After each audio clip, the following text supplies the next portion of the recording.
Bagong Filipino, yan ang pangalan, title, or pamagat ng ating programa dito sa 105.4 or FM. So magtawag tayo ng siguro nung mga nakikinig, mga listeners natin dito sa Dunedin. Kung alam mo sasagot, bigyan natin ng 5 rings. Pag hindi sumagot, okay na ha. Okay, go. Huwag natin muna sabihin na nasa on air tayo, Kunyari, call lang.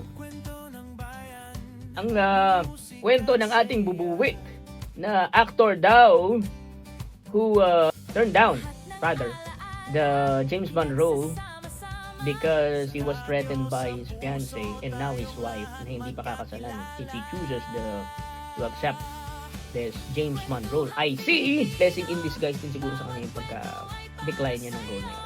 Okay, so hindi naman sayang kasi nga itong Golden Eye na movie, nag-google agad si ate, sino yung wife ni ibibigay ko na sa'yo, te. Huwag mo nang pahirapan ng iyong sarili. Siya po, I see